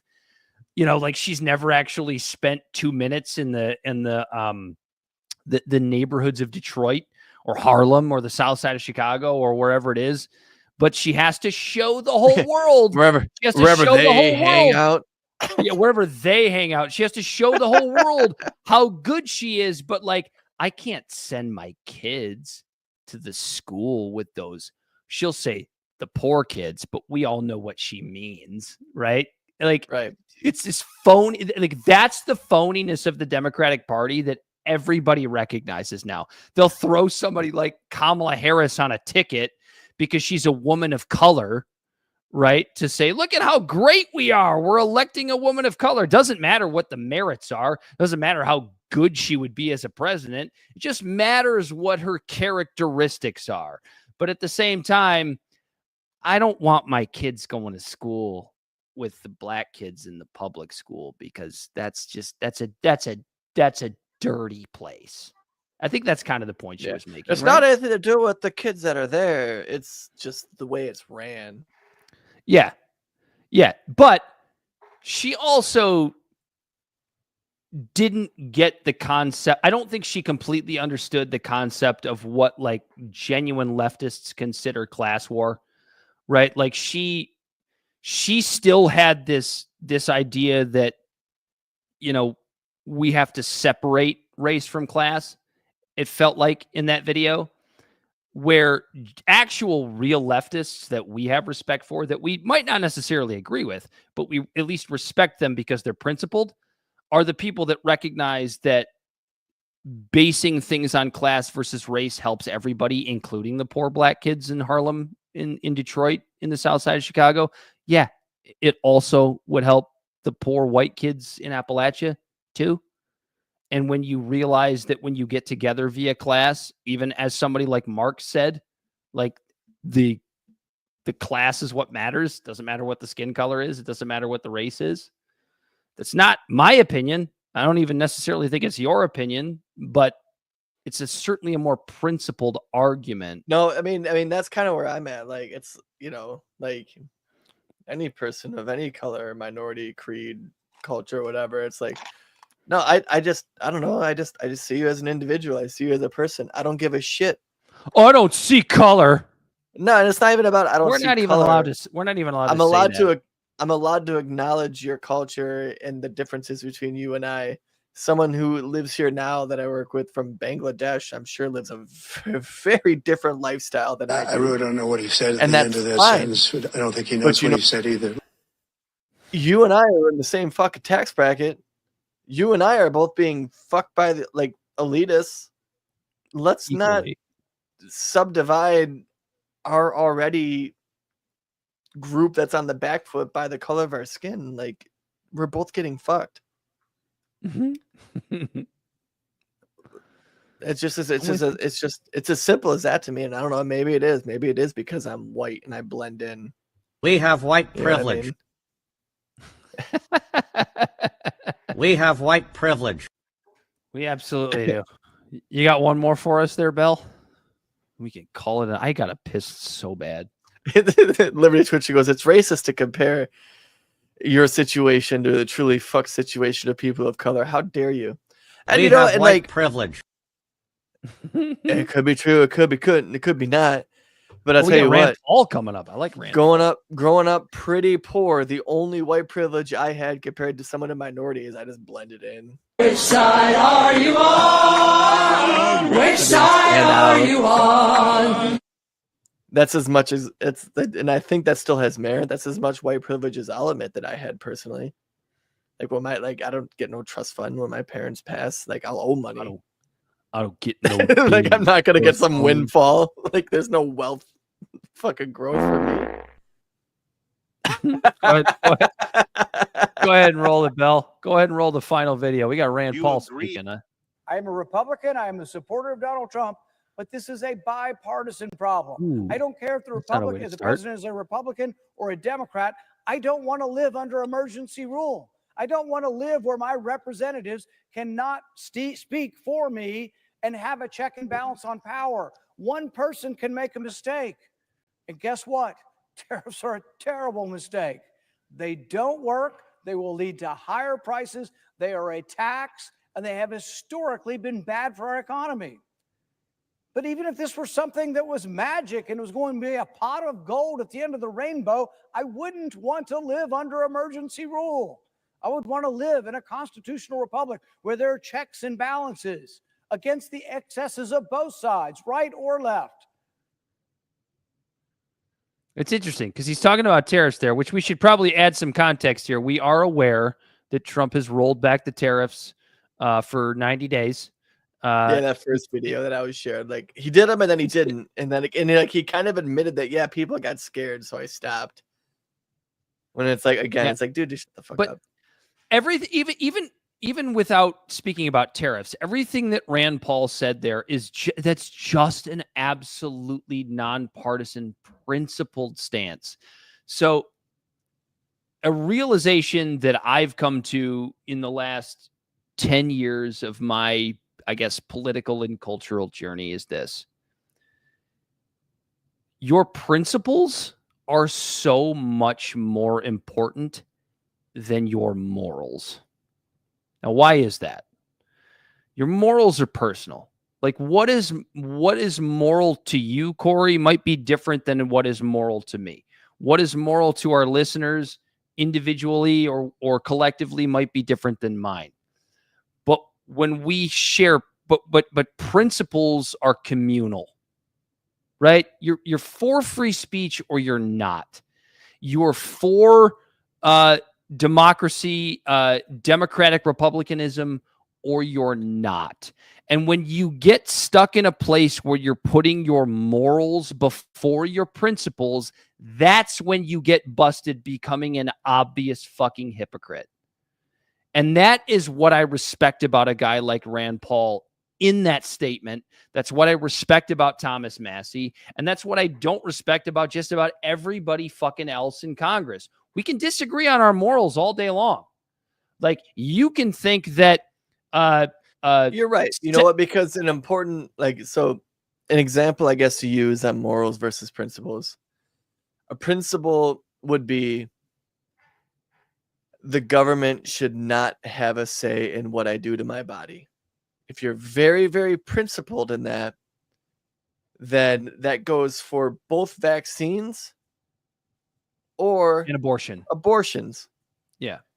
If you have morals on the situation, you might be morally against the government telling you you have to put a vaccine in your body because you don't think that your morals say that you can't do that.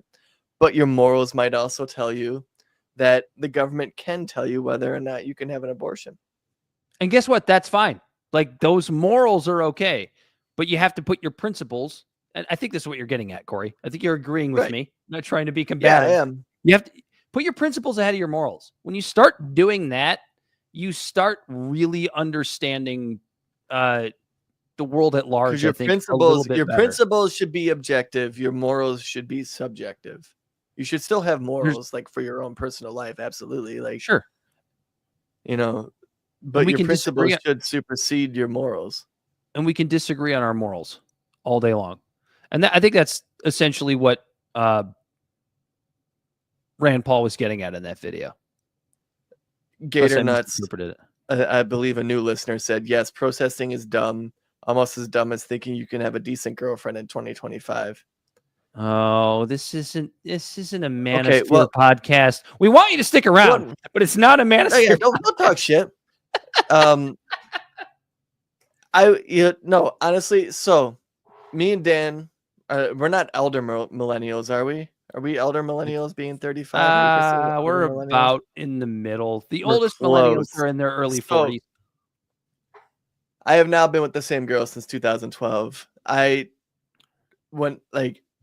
did my damnedest and was fucking around, playing the whole game or whatever, but dating apps weren't really a thing yet. Like when I finally met the one that I wanted to settle down with, had kids. Well, I'm bringing you in. I got to piss.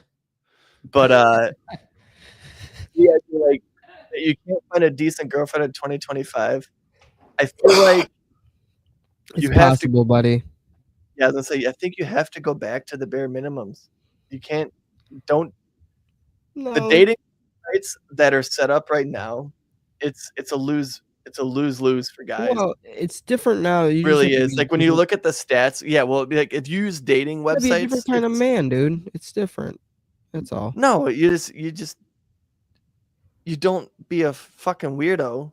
But like when you're at the bar and you see a pretty girl, you walk up to them, right? Like obviously not when they're in mid comedy. It's your timing, right? Like I don't know. It's just how we did it before dating websites, you know. Yeah. You try to find a girl who, like, you know, you find interests. You know, you disc golf. You go and you go work out at the gym, and you find people who are already interested in something that you're interested in. Right. Well, you just make a small conversation. It's too easy to find what you believe is the perfect person right now because you have all of these people to choose from. You know. Well, yeah, because that's the thing. That right now in the dating scene, like the choice pool has gotten Like it went All right. from, you know what I mean? Like This guy. all women Listen. are evil. I'll tell you what. Listen, buddy. I agree. That's a troll, Listen, man. buddy. That's a troll. They're all doing witchcraft. They're all doing Listen, some buddy. crazy fucking shenanigans. I have Like I have some Y'all advice. getting drunk all the time on wine. I have been under a spell since 2012 by a woman who now makes my lunches and gave me a wonderful son and cleans my house. I have some advice. I have some advice. And I am have under some- a spell. You're right. She is I have some- absolutely evil. I have one word of advice, and Kenny Powers has some words of advice. My word of advice is you could always try dudes, but Kenny Powers has way better advice. Way better advice from Yeah, Kenny maybe you Powers. go down on her, dude. Don't be selfish. Don't be sexist. You're sexist. Yeah, no, like it's something that like it's wild because I still have friends now who are single, you know, and You have they're out friends there. now? That's amazing. Good for you. All of a sudden, you know, I joined a couple groups that had the same similar interests. Oh, shit, buddy. I got to dig a little deeper. And, but they're in the dating scene and they're just like, it's a fucking mess. It's terrible. I get it. That's bad. Everyone's getting ghosted because like it goes from just what we did, right? It's I'm all so sorry. people I you meet wish I could do physically, like something, in but I person in can't. random places, and you might get a lucky hit, you know, every once in a while if you're going out. To where now everyone just gets to sit at home and they look at their phone and they do it. And now instead of maybe running into a girl and talking to her once every 3 months, that like the chances line up where you get a date, you literally might be setting up a date with a chick who you didn't even see that lives 30 minutes away. But then while you're actually like talking to her, you're still swiping and you're actually looking for the next one just in case. And guess what? The other person's doing the same fucking thing. And now you have girls and guys who have a bucket full of, instead of 5 or 6 people, 500 or 600 people. No, you got it wrong. And me, you, or and none of us, like none Nope, of us I'm are gonna- top notch. There's always someone better. I'm sure they're like I'm gonna okay. There might be only 1 or 2, but there's probably 1 or 2 better than me. Cory, you're speaking on Out shit of you the don't know about. 500, out of the 500. I have, and probably Bell too, because he's been in relationships and single both while we've done this show. But I actually have experience with these dating apps, and I'm going to tell you exactly what the problem is, and it's twofold. Gentlemen, let's be very honest about this. We are at fault, and also so are the ladies, because here's what happens on these dating websites. I'm going to tell you Well, exactly that's what I how mean. it goes. The pool is bigger. No. So I'm going to tell you everyone's exactly how standards go higher. It's true, but I'm going to tell you exactly how it goes. This is exactly how it goes. Men will sit there because we are, we're horny guys. That doesn't necessarily mean you want to fuck every person. You might be a knucklehead from time to time. But because of that, what you do is you log onto these things and you swipe right on almost every girl you see, and it's almost you're throwing fucking 1,000 darts at a dartboard and hoping a couple of them hit the bullseye, right? Women, on the other hand, are far more selective. Now, there is an absolutely evolutionary reason for why that's true, because women take all of the brunt of a relationship. They are the ones that can get fucked over by getting pregnant and having a man leave them. Namely, that is the biggest issue that they have. There's an evolutionary reason for why women are more selective, right? So women are more selective, men are less selective. So men will swipe right on a lot more women than women will swipe. You put a skirt on anything and they'll fuck it. Exactly. And women will swipe, they'll be more selective. They'll swipe right on less men. So what happens is women get 50 fucking matches minimum a day. I don't care what you look like. I don't care And they if you get look to like pick the creme de la creme. Exactly. I don't care if you look like Scarlett Johansson or you look like Rosie O'Donnell. You are getting like 50 matches a day. And so you as a woman have to sit there and filter through all of these dudes. And guess what? Women are more selective. So what do? They want to click on you and they want to check your profile and they want to look at every picture and they want to look at your interests and they want to see how often you masturbate. All of these things when they check your profile. Did you put that on your profile? I did. Men, He's married now. Yeah, so this Marissa's like, still a while ago. 1 to 2 a day. Yeah, that's not bad. But the principle still stands here. Women get all these matches that they have to filter through fucking 150 guys a day, and so men just don't get as many matches. They might get 1 or 2. So like the actual process of online dating is garbage. Like the way it's done is garbage. Because it doesn't help either side. It doesn't help women and it doesn't help men. Women are getting too many choices, and men are feeling like they're rejected because they'll swipe right on 1,000 chicks and get like 4 matches. Like it's a really shitty way. It really is a shitty way. I just feel like I am so glad I got off the dating train before dating apps, because I would have been such a degenerate. But you would have felt the same way. We would have felt the same way. You would have fucking swiped right on 600 chicks and gotten 4. 500. 500. Oh, 4? You think 4? Yes, I'm telling you, dude. That is the clip at which it works. I don't know. I think I would have just been a fucking dog. I would have been bad. Oh, you have no idea. You have no idea. I hope I never find out. Well, keep that lady around, Cory, and you'll be good. That's the plan. Figure out a way to keep her around. That's the plan. Well, you did the best thing. You knocked her up. Like 5 years after being married. Like it wasn't like a shotgun wedding. We started off with an open relationship. We were just both like, like I'm still fucking white doing. Like I'm still talking to other people, and she's like, "Yeah, so am I." And I was like, "All right, good, it's mutual." And then it just went from that to her hanging out at my place. What's funny? You know what's funny? I said all that, and I met my wife on a dating app. You found your unicorn, Dan. No, honestly, I used a dating app, and maybe we can give a free plug because I don't even know if this app still exists anymore. But there's a reason this app was so awesome. No, it was Coffee Meets Bagel. A lot of people haven't even heard of it. So this app is dope because it kind of cuts out all of the bullshit that I talked about, where you get, whether you're a man or a woman, you get like, I don't know, like 7 people a day, and that's it. Like it just feeds you like 7 people a day based on like your interest in your profile. And you have to choose to swipe right or swipe left on those 7 people every day. And then the next day you'll get 7 more people. But what it does is it takes the pressure off of women because they don't have to filter through fucking 50 things every day or 1,000 things every day. And it takes the pressure off men because they can't sit there and swipe right all fucking day. And so it just narrows the pool down a little bit more. I got like 3 dates off of that thing in a short time. That literally, and then I met my wife. Trained the men. It kind of, yeah, because like even There's Bumble other is ones bullshit. too. I was gonna say Bumble's the one that that like the women have to message first. But still, they get like all the matches all day long, so they have to choose which guy they want to message. So Coffee Meets Bagel is way better. I'm giving a free plug. Did you ever try Grindr? I know you did. No, I saw did. your profile. You saw my profile.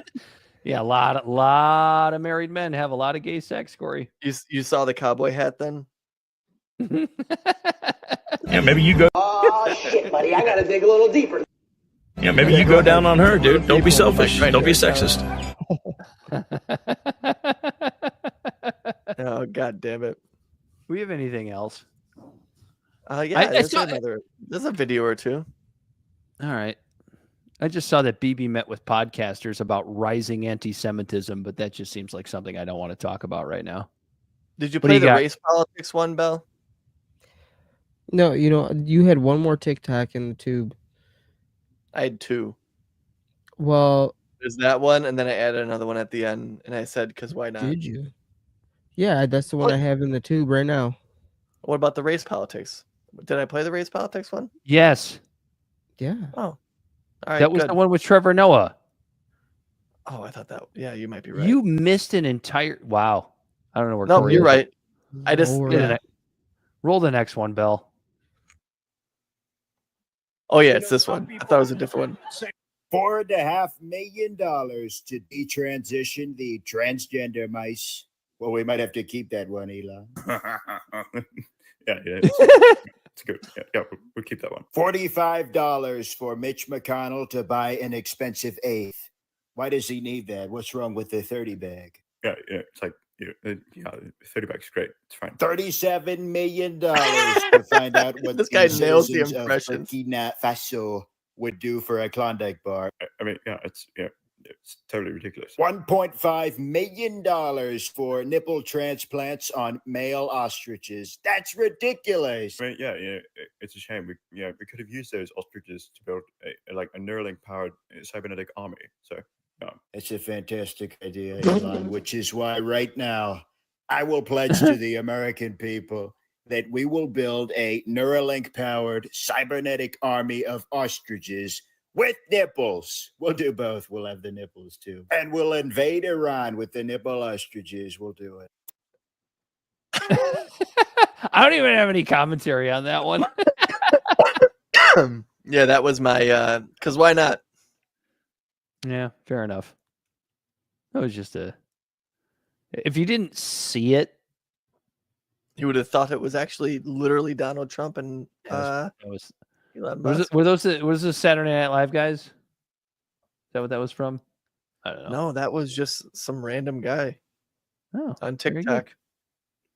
Very good, very good. Yeah. It's very good. Oh, he's digging in. Got anything else? You can't have that. I don't think I want to talk about BB and the. So I'll just give a very brief synopsis of this.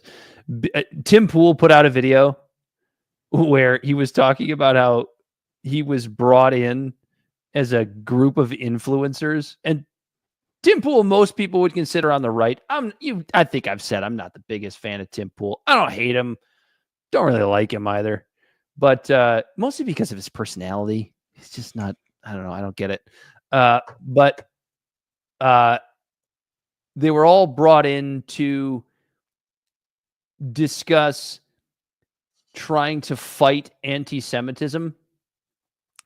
And it was under the rules that they couldn't go out and discuss anything that was discussed. I don't know. I just thought that was interesting. It's just according to Tim Pool. He's got the video out there. Yeah, I don't think he's as right as people try to say he is.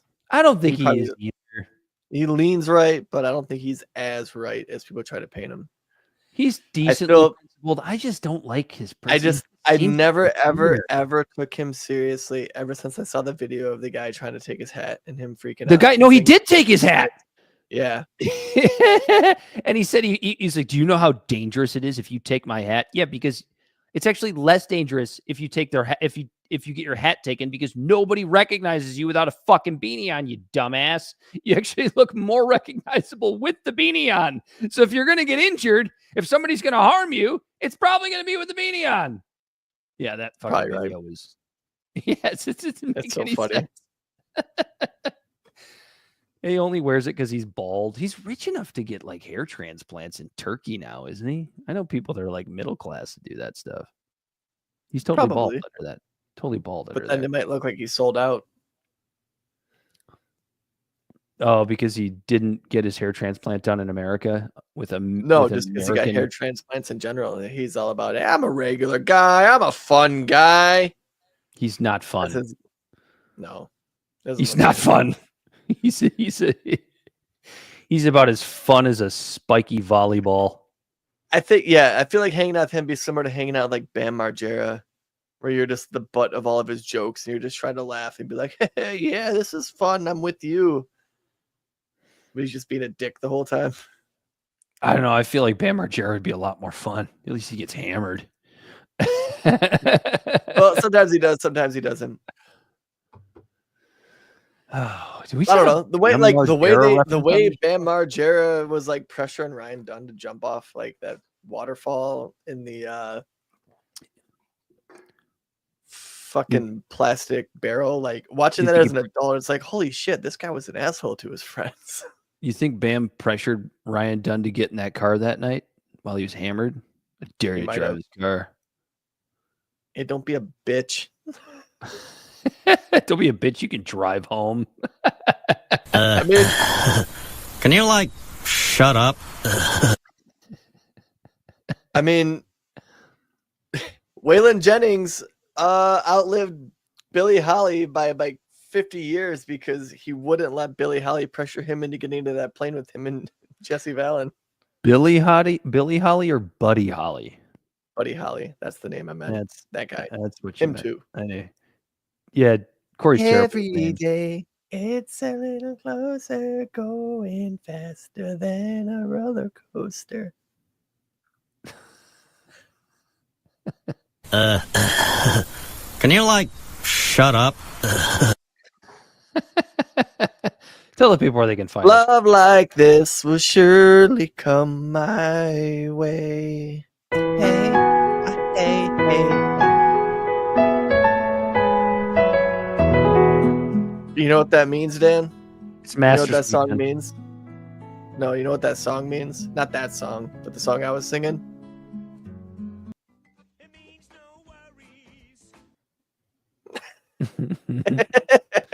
All right, Right now, right now I'm basically just stalling a little bit while this. You pull up your copy to read. Yeah, well, I pull up my copy to read. It's one of my biggest responsibilities on this show. I'm so and sorry. For some I reason, wish I could do something, but I it can't. was closed, and I had it open before I started. So You haven't memorized it yet? I haven't, bud. I'm sorry. Jeez. Libservative Podcast is found on all social media and podcast platforms. Our website is libservativeshow.com. We can be found at Libservative on Facebook, YouTube, and Twitch. Instagram and Twitter at Libservative Pod. Our TikTok videos can be found at Libservative Podcast.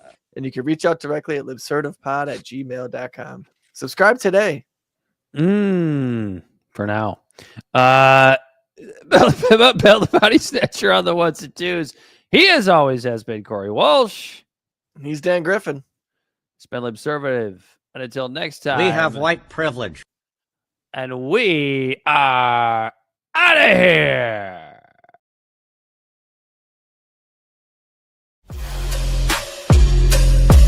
The great fundamental issue now before our people.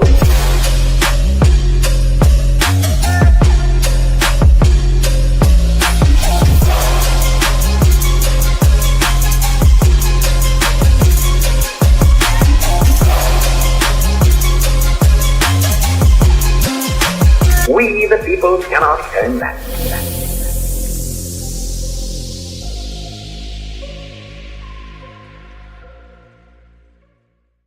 Somebody must lead, or else the fight would not be made at all.